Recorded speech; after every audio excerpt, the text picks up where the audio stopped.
Hi, Recap TV here. Today I will show you an American science fiction comedy film from 1988, titled My Stepmother is an Alien. Spoilers ahead. Watch out and take care. An astronomer, Stephen Mills, sends a radio signal across space to prove there is extraterrestrial life, only to accidentally cause another planet's impending demise. One of the planet's inhabitants is sent to Earth and must investigate how to save her planet, learning all about the beauties of human life along the way. At the Hadunkirk Research Laboratory, the head of the facility, Lucas Budlong, observes the stormy weather, sure that Stephen is the cause. Quickly, he heads for Mills' laboratory. At the same time, Stephen's brother Ron and Dr. Budlong meet at Mills' lab. Here, Stephen prepares to transmit a radio signal to another galaxy through a machine called the Klystron, to prove that extraterrestrial life exists. Budlong warns Stephen to stay within the Klystron's power limit, and the determined scientist promises to follow his orders. On the other hand, Ron assures the boss that Stephen won't blow it up.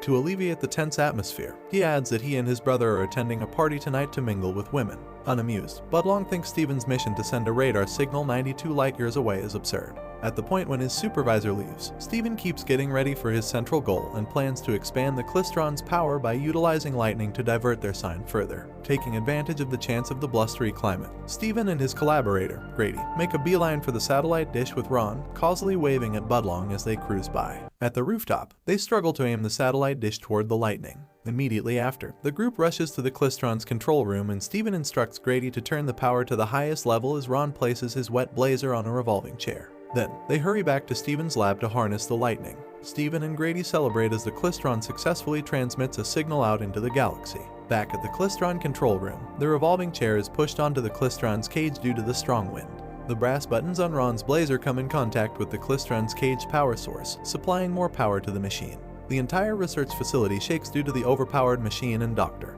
Budlong knows this is Stephen's doing.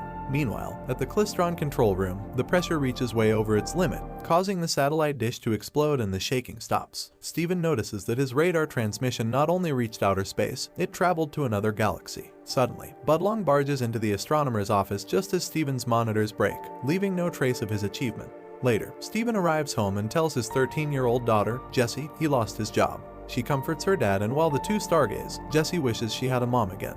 Then, the two get ready and head to Ron's party. In the meantime, in space, a spaceship makes a beeline for Earth with an extraterrestrial named Celeste from the planet of cosine n to the 8th locally available. Her consultant, Sack, will assist with exploring whoever sent a radio transmission to her planet that caused her planet's looming destruction. Shortly after, the spaceship drops off Celeste on a beach, and she heads to Ron's party. At the party, Ron introduces Stephen to several ladies, and the alien arrives, asking for Dr. Stephen Mills. Ron, stunned by her beauty, nervously points toward his brother. She then heads toward Stephen as someone offers her a plate of appetizers. Confidently, she reaches for a used cigarette in the server's other hand. Celeste approaches Stephen and straightforwardly asks him about his radar beam. New to human customs, she talks about strange 50s and 60 seconds references. Then, she asks a server for spinach, thinking it'll warm her hands as she sings Popeye the Sailor Man. The alien does a backflip on her way to Stephen and asks about his radar beam again as the entire party looks on. Stephen is still confused, so she goes outside, worried that she's a failure for acting insane. Pitying the odd woman, the scientist follows Celeste outside. The alien apologizes for her rudeness, but Stephen found her entertaining. Celeste asks him if he recently penetrated a radio transmission to another galaxy, which surprises him since he gets to talk about his passion. She questions how he conveyed the message, yet the researcher doesn't have the foggiest idea what occurred. Along these lines, Celeste urges him to show his lab, however he uncovers he got terminated. To get what she needs, the outsider presses her body against him, guaranteeing she's virus. Stephen leans in to kiss her, but the alien avoids him and notices Jessie observing them. Celeste excuses herself and asks Jessie how to dress, so the girl gives her fashion magazines. The alien feeds her bag the magazines, and it spits out a dress, surprising Jessie. Just as Celeste is about to change clothes outside, Stephen tells her to change in the back of his car. Moments later, the two arrive at the lab just as she's done changing into a new dress. In the facility, the guard doesn't let Stephen inside, so Celeste claims she works for the government. Her bag creates an ID to help them enter, and it spits out numerous IDs with her human identity, so the guard lets them in. While Stephen checks the Klystron room, a one-eyed alien, Bag, pops out of her purse. Unable to figure out what happened, Bag thinks Stephen is lying. Suddenly, Budlong enters and questions who Celeste is, so the woman uses her bag to drag Budlong across the building. Meanwhile, the scientist finds Ron's destroyed blazer in the Klystron room. Later, Stephen brings Celeste to the satellite dish to ask for a kiss. As he inclines in, she remains there clumsily, trusting that Sack will help her. In this way, Sack projects the word reference meaning of a kiss and shows test cuts. Celeste tracks and mirrors the video of a film, occasion, animation, and creatures, circumnavigating Steve like a bird and licking him like a lion. At the point when Celeste stops, Steven snatches her face and they share a heartfelt kiss. Afterward, Steven offers to bring her home, but she says it's too far, so he brings her to his home instead. At Steven's home, Celeste meets his dog, Dave. Steven leaves to check on Jessie, allowing Bag to press Celeste about the transmission and instructs her to check on the scientist, whom Bag suspects. Upstairs, Celeste finds Steven with Jessie and suggests the two talk in Steven's room, but he takes this as an invitation for something more. The two head inside and make out, but before they can go further, Celeste goes to the bathroom to study what to do next. Celeste looks for definitions, videos, and magazines to help her with the next activity of the night. After watching instructional videos, she confidently heads to the bedroom. The two have an intimate moment as images of fireworks explode around them. Lying in bed, Steven asks Celeste why she chose him. She answers him with information he never told her. He worked hard in university, he's a dreamer, and his first wife died 5 years ago. Steven wonders how she knows all of this, to which Celeste simply replies that she can see it in his eyes. He seems satisfied with this and they continue on with their night together. When Steven is asleep, Celeste explores his house, looking for more intel on the astronomer's radio transmission. She checks his PC and peruses books with the hint of her arm, however neither has the data she really wants. Turning on the television, the lady is fascinated by the jazz execution of Jimmy Durante singing Did You at Any Point Have the Inclination. She duplicates his dance developments and partakes in the music. The following morning, a happy Steven introduces Celeste to Jessie, who grins with excitement because her dad is finally seeing someone. The teenager leaves for school, leaving Steven and Celeste alone. Steven confesses his feelings for the alien. However, Celeste remembers the very reason she was sent to Earth, telling him she's leaving and won't return. Desperate, he tries convincing her to stay, but without any other option, Steven proposes. With their relationship moving too fast, Steven gives her time to think. Then, the extraterrestrial woman walks to a baseball stadium to meet the council of her planet. Suddenly, 3 alien men are projected in the middle of the field. The council asks about Steven's transmission, so Celeste worries, saying that the scientist won't be able to think about science unless they're married. Unaware of what marriage is, the council reads several definitions of the term in their dictionary. One description states that a wife cooks, cleans, and gives martinis to her husband. Another description allows her to set fire to her husband and complain about him on a TV show. According to the council, the downside is Celeste will have to keep going to bed with Steven, to which she agrees ecstatically. She's hopeful that marriage will persuade him to send the radio transmission tomorrow to save her bound planet. The following day, as Jessie assists her dad with dressing for his wedding, Ron hinders and endeavors to prevent Steven against his hurried choice. Desirous of his siblings' karma, Ron asks why he can't get the young lady of his fantasies, Princess Stephanie of Monaco. Right after, Jessie goes to Celeste's room to tell her they're about to start the wedding, only to see the bride eating batteries. She also witnesses Bag talking to Celeste, making her more suspicious about her soon-to-be stepmother. Alarmed, the girl runs to her father, describing Celeste's strange behavior. The father dismisses her, assuring his daughter that Celeste won't come in between them.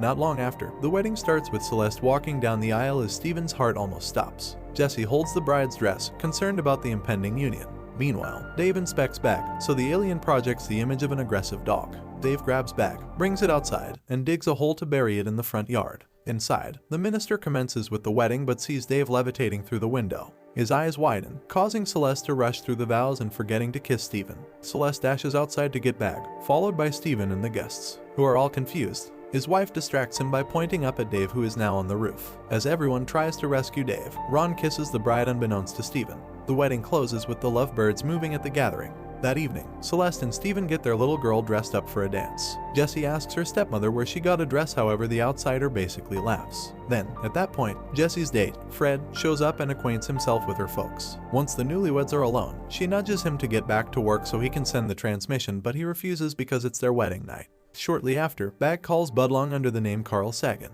claiming to work for the president. Sagan's voice convinces Lucas to re-employ Steven at the lab. Later, Celeste has to accomplish one of her wifely tasks, to cook for her husband.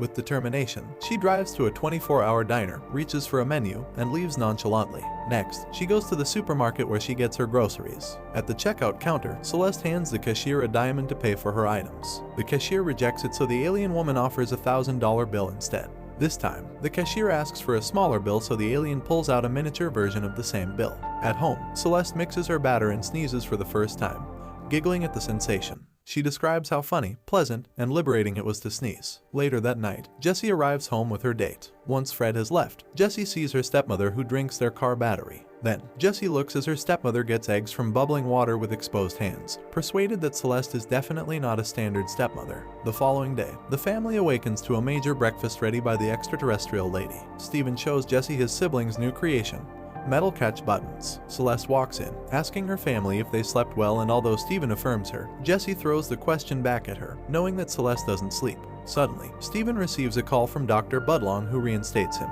Steven doesn't want to go to work yet, but Celeste pushes him to go, winning an arm wrestling match to persuade him. Soon after, Celeste hands Steven a martini and asks Jessie if she wants one. Weirded out, the girl rejects her offer and the woman leaves to do chores. Jessie confronts Steven about her stepmother, mentioning Celeste's diet that involves their car battery. Her father refutes Jessie's claims, and to prove her wrong, he drives the car without a problem. Inside the Mills home, Celeste cleans frantically as Bag advises her on their plan. The council will make lightning appear to power the klystron and they can head home.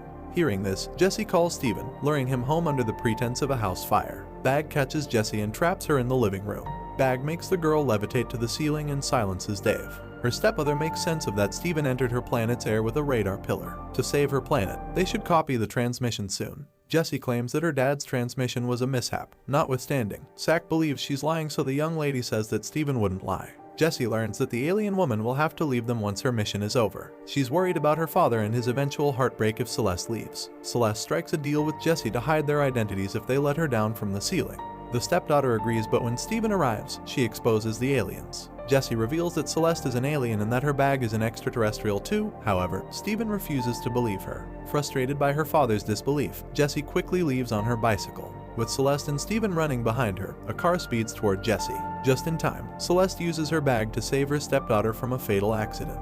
The daughter runs into Steven's arms, in tears. Grateful, Jessie faces Celeste, touched that her stepmother exposed herself to save her life. After the accident, Steven tucks Jessie into bed, followed by Celeste, who shares a touching moment with her stepdaughter. Steven and Celeste are back in their bedroom, talking about the differences between both their planets. Steven gives his wife her first sandwich, which delights the extraterrestrial woman.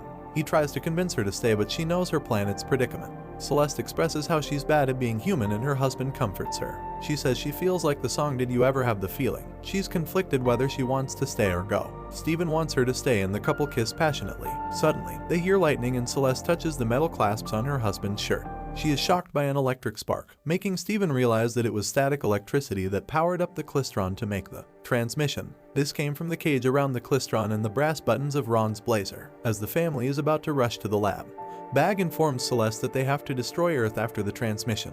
The woman protests, leaving Bag behind, and the family heads to the lab.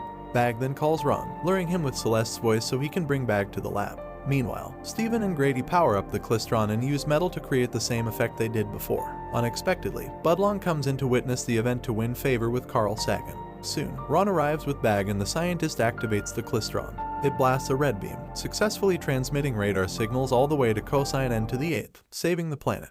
While the family observes, Ron uncovers he's enamored with Celeste, who orders him to dispose of the pack. Abruptly, Pac jumps out and starts the succession to explode Earth, so Steven snatches it and tosses it into the klystron. Sack's eye becomes colossal before it detonates. Suddenly, a council leader appears and teleports the whole group to the parking lot. He questions Celeste, asking why she hasn't destroyed Earth. Celeste lists all of her favorite things about her experience as a human. The council seems unimpressed, so she adds making love and sneezing to her list. Lastly, she names Jimmy Durante and performs his song with Steven. Still unsatisfied, the council commands for Earth's annihilation. But before anything else happens, the leader sneezes. He loves the feeling of the sneeze, making him feel alive. In her last-ditch effort, Celeste shows the council her love for the Earth through her eyes, reminiscing all of her wonderful memories there. This time, the council finally decides against destroying the planet, but pushes Celeste to come home and teach them about Earth. Refusing to let the love of his life leave, Steven tells the council how precious Celeste is to him, and she reciprocates his feelings. Instead, Celeste offers Ron to go in her place. He's open to the idea, wondering if the other aliens are beautiful like his sister-in-law. The extraterrestrials confirm this and Ron agrees to go. Excited, Ron leaves on the spaceship, surrounded by a group of women who look like Princess Stephanie of Monaco as the council disappears. Back at the Mills residence, Steven turns down a round of basketball with Jessie, but Celeste stays behind with her. Jessie goes for a slam dunk and she successfully flies to the hoop, thanks to a little help from her stepmother. In outer space, Ron is playing the piano as the group of beautiful women cheer him on. Thanks for watching video.